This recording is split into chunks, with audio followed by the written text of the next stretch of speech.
សួស្តីមួយទាំងអស់គ្នាគ្មាន grade A stop ណាមួយអាចនឹងប្រហែលជាប្រហែលថ្ងៃទៀតបើយើងបានចូល stop ថ្មីអញ្ចឹង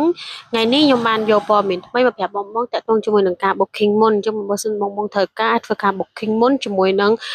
កូនក្មេង grade A បានណានិយាយរួមទៅវគ្គនេះកូនក្មេង grade A គឺស្អាតបងធានាជូនគុណភាពក្នុងកូនក្មេងនេះដែរបងដែលគាត់តែងតែមានចងល់ថាតើវាភ្ជាប់មកជាមួយនឹងអ្វីដែរក្នុងคลิปហ្នឹងគឺយើង មានជារ៉ូបជាខោជាលក្ខណៈថាអាវកាគីអាវយឺតចាហើយក៏ជាលក្ខណៈថាមានជាប្រភេទអាវគ្រប់ក្រៅអាវហូឌីអាវមួកខោប៉ារ៉ាអាវទេត្រង់កូនក្មេងទូចយេហុំចម្រោះសពគ្រប់សពមុខសួរលក់តែម្ដងបងកាត់តែមួយគីបនេះគឺបងលក់សឹងតែគ្រប់មុខតែម្ដងក្នុងមួយគីបនេះណាមិនឲ្យបងទិញចំណាយទិញគីបច្រើនដូចថាបងត្រូវទិញអាវសតឬខោសតអីទេគឺក្នុងនេះមានមិត្តចម្រោះចូលគ្នាប៉ុន្តែខ្ញុំសូមបញ្ជាក់មានតែជាប្រភេទកូនក្មេងទេដែលវាមានជាលក្ខណៈមិត្តចម្រោះចូលគ្នាបែបនេះបើសិនជាលក្ខណៈថាអាវយឺតឬក៏អាវម៉ូដអីហ្នឹងគឺបោះមនុស្សធំគឺត្រូវតែមានដាច់បើថាគីបអាវយឺតគឺដឹងអាវយឺតសតចឹងណាមួយសម្រាប់គិតលេខគឺបែបហ្នឹងព្រោះខាងឃ្លាំងយើងមានគីបមិនទេយើងមានតែជាប្រភេទគីបលេខទេហើយសម្រាប់ជាប្រភេទ VIP វិញក៏យើងដាច់ stop ដែរណាបងហ្នឹងឯងយល់ទៅបងដែលគាត់កក់ឆាតមកជាមួយនឹង VIP ខ្ញុំឆ្លើយបងតាមវីដេអូតែម្ដងទៅដោយសារតែជា VIP គឺដូចខ្ញុំបញ្ជាក់ជូនបងអញ្ចឹងចូលមកតិចប៉ុន្តែចេញវិញក៏លឿនដូចគ្នាដែរវាអត់ចូលមកបានច្រើនទេជាប្រភេទ VIP តែបើជាប្រភេទ grade A គឺអាចចូលមកញឹកអញ្ចឹងណាមួយ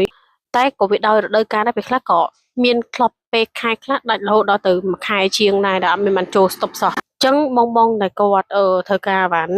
គាត់អាចមកដល់ទីតាំងមើលវ៉ាន់ផ្ទាល់បានហើយមួយទៀតតកតងជាមួយនឹងបងដែលគាត់ចង់បានជាការម៉ៅមិត្តចូលគ្នាអញ្ចឹងខ្ញុំសូមបញ្ជាក់ជូនបងតកតងជាមួយនឹងការម៉ៅមិត្តចូលគ្នានេះគឺវាអាស្រ័យទៅលើខាងឃ្លាំងយើងមានជាប្រភេទអវ៉ាន់អ្វីដែរនៅក្នុងឃ្លាំងអញ្ចឹងណាបងឧទាហរណ៍ថាខាងឃ្លាំងយើងមាន5ទៅ6មុខហើយដែលភ្ញៀវគេឡើងមកកាត់ប៉ុន្តែភាគច្រើនដូចជាប្រភេទអាវកក្អមឬក៏លក្ខណៈថាកូនក្មេងgrade A អីអញ្ចឹងណាបងឬក៏ជាភ្ញៀវគាត់ឡើងមកកាត់ជាប្រភេទអាវយឺតមនុស្សស្រីសត3 4 5មុខឬក៏មាន3 4មុខទៀតចម្រោះទៀតហ្នឹងគឺលក្ខណៈខោកប៉ៅ6ភាគច្រើនខាងភ្ញៀវសឹងតែ80%ហើយដែលគាត់ទិញយកគីបតែម្ដងក៏គាត់អត់មានបានធ្វើការកាត់ទេជាក់ស្ដែងគឺដោយសារតែសឹងតែអត់មានចោលដល់អញ្ចឹងក៏អត់មានធ្វើការកាត់ទេជាមួយនឹងមុខងារហ្នឹងអញ្ចឹងបើឧទាហរណ៍ថាបងចង់បានជាប្រភេទអាវយឺតមនុស្សប្រុសឬអាវកមូលដៃវែងអាវកម